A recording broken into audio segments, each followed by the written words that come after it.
So, picture a kitchen table at like 2 in the morning. Okay. Sitting there are the adult children of a man named Arthur. And, Arthur is this community sweetheart. He's a devoted father, totally the neighborhood anchor. Right, the guy everyone kind of looks up to. Exactly. Yeah. But Arthur is currently facing a dementia diagnosis. And his kids, they aren't sitting by his bedside right now. Where are they? They're sitting in the dark, paralyzed by grief, and just completely drowning under this heavy, suffocating stack of diagnostic papers. Oh, man, the paperwork. Yeah, referral codes, denial letters, all of it. Mm. The only sound in the room is just a pen desperately ticking boxes on these clinical forms. They're trying to decode an impossible maze. That is a brutally common scenario, unfortunately. It really is. So welcome to the Deep Dive, everyone. Our mission today is to decode that terrifying, complex administrative maze of elder care and dementia. Because honestly, we have to ask the question, why do highly competent, capable adults suddenly become completely paralyzed when they face medical system paperwork? Well, the short answer is that paralysis is actually the intended design of a system. So really intended. Yeah, absolutely. We're pulling our framework today from a really fascinating bridge episode between seasons 3 and 4 of Naomi Sadiq's The Abundance Blueprint podcast. Ah, right. Episode 80, I think. Exactly. It's titled, Did You Know You're Paying for a Nurse Navigator Who Doesn't Even Know Your Name? That is such a striking title. It is, right. Yeah. And what this source exposes is that the medical system is, well, it's fundamentally built on administrative noise and cold institutional jargon. So it's designed to overwhelm you. Precisely. Because think about it. When a family is grieving a cognitive decline diagnosis, their cognitive load is already maxed out. They have nothing left. Yeah, you're just running on empty. Right. So hitting them with sterile, echoing institutional language, it forces them into a submissive posture. It makes the family feel small, powerless, and just utterly dependent on the exact institution that's burying them in paperwork. Wow, that's incredibly bleak. Yeah. But how do we fix it?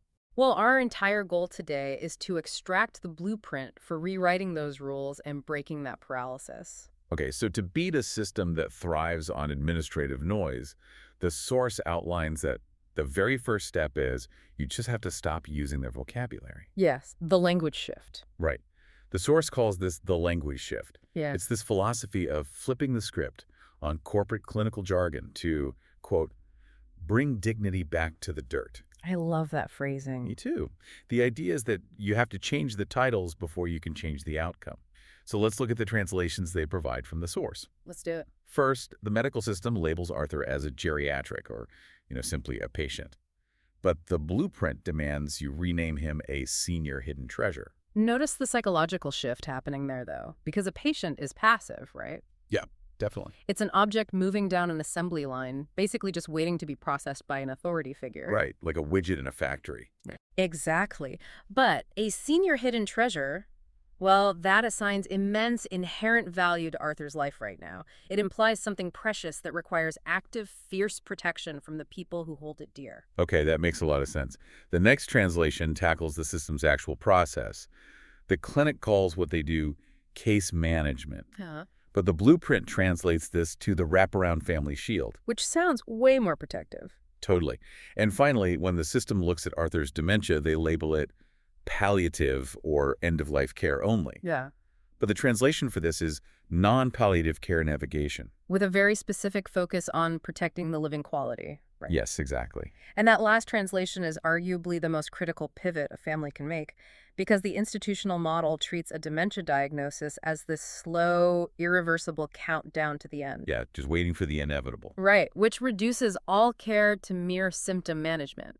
If you accept the term palliative only, you are implicitly agreeing to stop fighting for Arthur's daily joy. You're just giving up on today. Exactly. But focusing on living quality demands the system recognize that this person is still alive. They're still experiencing the world, and they're still entirely deserving of comfort, dignity, and engagement today. Okay, so changing the language sounds empowering in theory. Yep. But, let's be real here. Okay, lay it on me. If I walk into a casino, the floor plan is intentionally confusing. There are no clocks, the carpets are dizzying, and it's meticulously designed so I cannot find the exit. Right, they want to keep you inside. Exactly. So if I just decide to rebrand the slot machines as joy boxes and call the confusing hallways scenic routes, I am still physically trapped in the casino. That's a fair point. So does changing the vocabulary actually bypass a hospital gatekeeper? Or is this just like psychological comfort for the family? The casino analogy is perfect, actually. It really captures the trap of institutional mazes.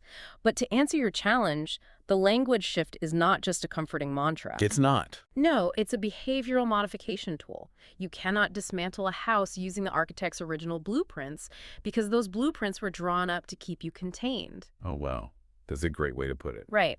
When a family accepts the title of patient, they literally wait in the waiting room for permission to act.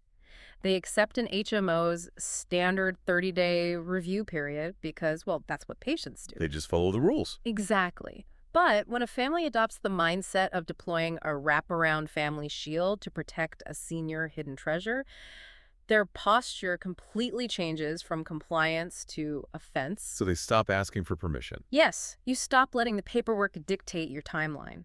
The vocabulary dictates your strategy, turning you from someone asking for a favor into someone demanding an audit of the care plan. Okay, that makes total sense. The language builds the armor. But armed with this new posture, Arthur's family still has to walk into the hospital and actually face those administrative gatekeepers. And that reality is brutal. Yeah, because Arthur's cognitive health is actively slipping. We're not talking about a static condition where the family has, months to figure this out. No, time is literally brain function here. Exactly. And the source covers this in what they call their Mindful Monday and Tuesday Tips themes. His kids are locked out by network rules. They're trapped in this HMO versus PPO nightmare. Sitting on hold for hours. Yes. Dealing with missing referral codes and administrators who simply point to policy and shrug. This is the gauntlet. The institution fully expects the family to fatigue and give up and just accept the lowest tier of default care. So how do you beat that? The key to surviving this, according to the source, is learning how to weaponize the system's own network rules against them. Wait, how do you actually weaponize a hospital's rulebook? Well, an HMO, a health maintenance organization, operates on standard, highly bureaucratic timelines. They require primary care sign-offs, specific in-network referrals, and internal board reviews. Right, the usual red tape. Exactly, and if you play by their standard rules, you wait weeks. But every HMO also has legally mandated grievance protocols and compliance timelines for acute crises. Okay, so you use those protocols. Yes. Weaponizing the system means you stop calling the front desk in a panic and you start submitting formal, documented demands for expedited clinical reviews. Oh, I see. And you explicitly cite imminent risks to cognitive decline. By using their own compliance triggers, you legally force the HMO to move at the speed of your crisis. Wow, so you bypass the waiting room entirely. Exactly. You turn a standard 30-day administrative crawl into a mandatory 72-hour turnaround. You basically compel the bureaucracy to work for you. That is incredibly powerful.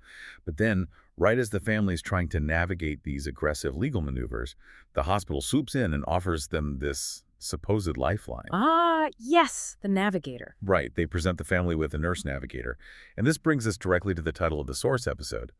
Did you know you're paying for a nurse navigator who doesn't even know your name?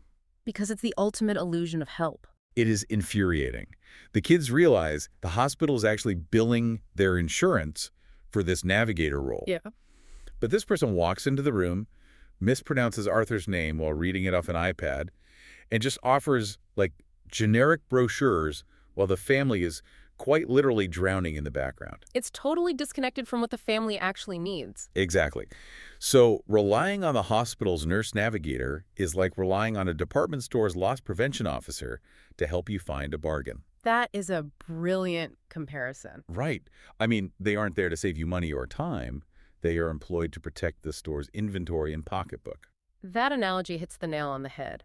The source draws a stark, unforgiving line between clinical navigation and professional support coordination. So what's the difference exactly? Well, a hospital's clinical navigator is an employee of the medical system. Their primary directive is protecting hospital metrics. Like what kind of metrics? They're tasked with managing bed turnover rates, accelerating discharge speeds, and minimizing institutional liability. They are protecting the clinical house. They are.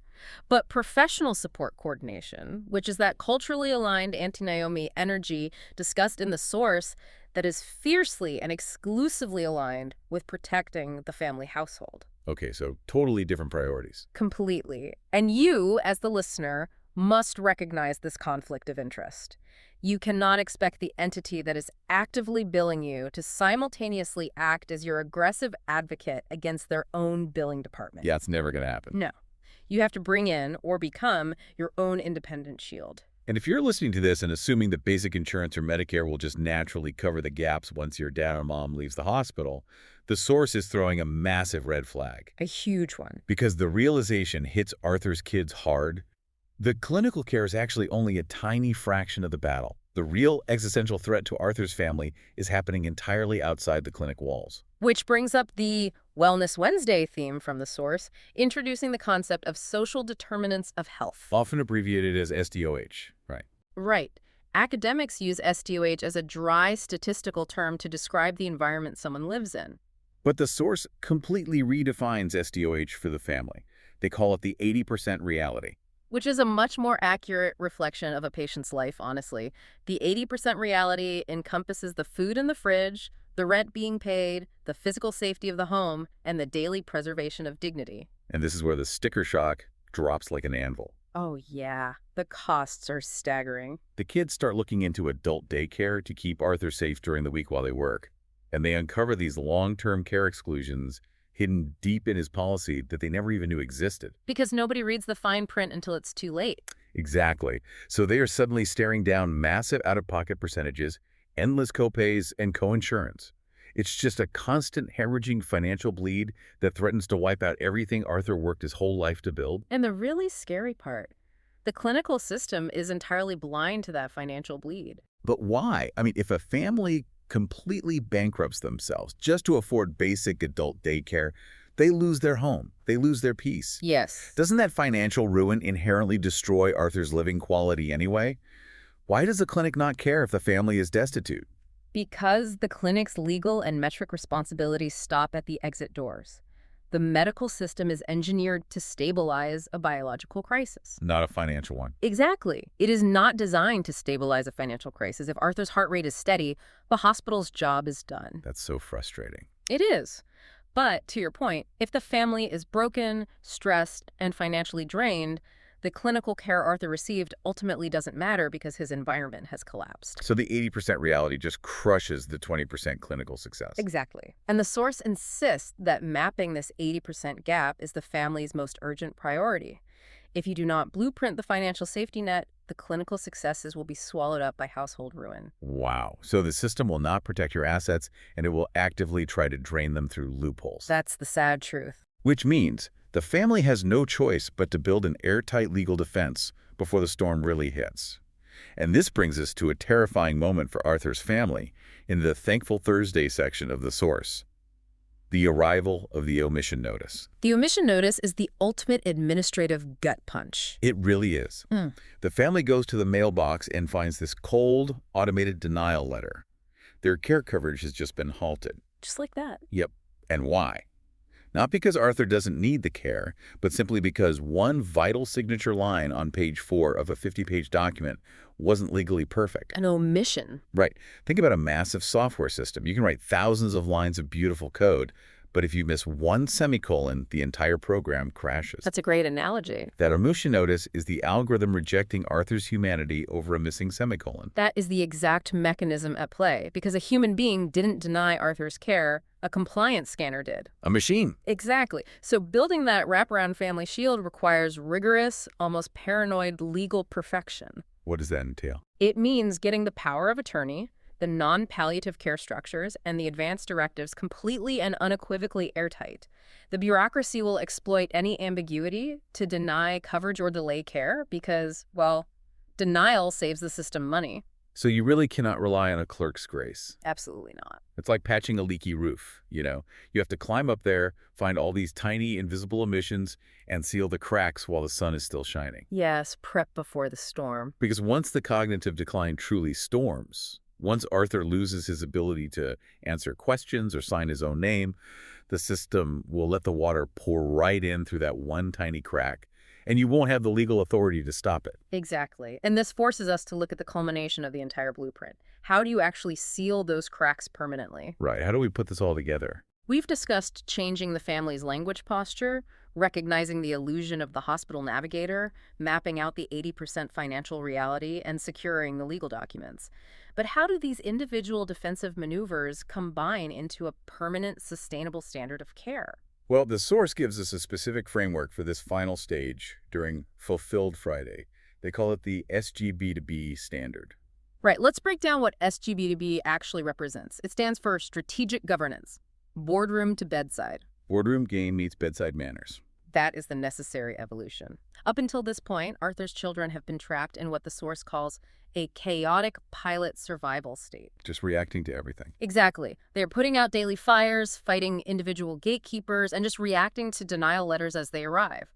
But operating in survival mode is exhausting, and it inevitably leads to burnout. Nobody can sustain that. Right. The SGB2B standard is about transitioning from that panicked, reactionary state into a proactive, sustainable, and billable infrastructure. So taking it from a family scrambling in the kitchen to deploying enterprise-level infrastructure. Think about how a corporation defends itself. A corporation doesn't just hope things go well. It has documented standard operating procedures, compliance logs, and formalized communication channels. It's a machine. Yes.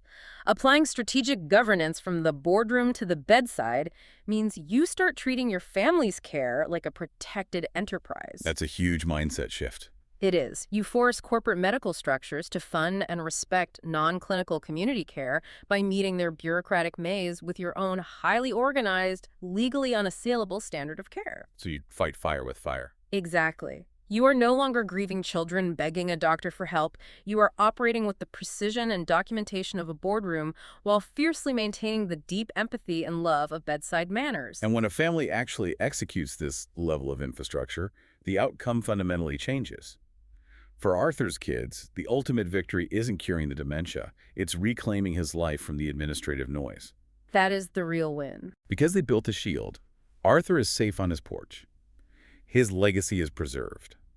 The family's assets aren't drained by hidden long-term care exclusions. The paperwork is finally handled. Yes, not by frantic guessing, but by strategic governance. And because the enterprise is secure, his kids can finally stop fighting the ghost in the machine. They can just sit down, be his children again, and hold their dad's hand. They engineered their own peace. They shifted from being victims of a sterile system to becoming the architects of their family's protection. Now, if you are listening to this deep dive, and you are currently living this exact nightmare, if you are staring down a mountain of bills and diagnostic papers for your own senior hidden treasure right now, the source makes one thing incredibly clear. Guessing is not an option. Absolutely not. You do not have the time or the financial runway to guess what a hospital administrator wants. The stakes are simply too high to rely on trial and error. And you don't have to. There is a direct call to action from the source. Oh. Auntie Naomi has dropped the specific mechanical tools to help families execute this exact blueprint. That's incredibly helpful. Where can they find that? If you go to her Patreon ecosystem, the link is linktr.e, Abundance Blueprint 777-. You can access the literal homemaker and companion guidelines. Oh, wow. Yeah, you can get the specific document checklists designed to prevent those devastating omission notices before they even happen. They offer health literacy fine print guides, so you can build that enterprise-level infrastructure and stand as an actual legally sound shield for your family. That's amazing. Again, you can find all of that at linktr.e, Abundance Blueprint 777. Having those specific tools is really the difference between hoping your paperwork doesn't crash the system and knowing your legal shield is completely airtight. Let's bring this all together. What have we truly uncovered in this deep dive? First, you must reject the clinical jargon. Stop using words that strip your family of their active dignity and start speaking the language of protection. Right, change the vocabulary. Second, recognize the illusion of hospital-provided navigators. Understand the mechanics of their role. They are employed to protect the hospital's metrics, liability, and discharge speeds, not your household's peace. The loss prevention officer. Exactly. Third, you absolutely have to blueprint the 80% reality of your household finances because the clinic is blind to your budget and will let you bleed out financially. They stop at the exit door. Yep. And finally, you must make your legal documents, your power of attorney, your care directives absolutely airtight against omission notices so the system's algorithm cannot exploit a missing semicolon to deny your care. It really represents a profound, necessary shift in how we approach the reality of caregiving. It is a roadmap out of the kitchen table It paralysis. definitely is. But, as we close this deep dive, there is an uncomfortable, lingering question that this entire framework forces us to confront. Oh, what is that? Well, if providing basic fundamental dignity for our aging parents requires everyday families to deploy enterprise-level infrastructure and master boardroom games just to get the care they deserve, what does that actually reveal about the true nature of the healthcare industry? Man, that is a heavy question. It is. So take a hard, honest look at your own family's legal and financial shields today. If a crisis hit tomorrow, are they truly legally airtight, or are you just sitting there hoping it won't rain?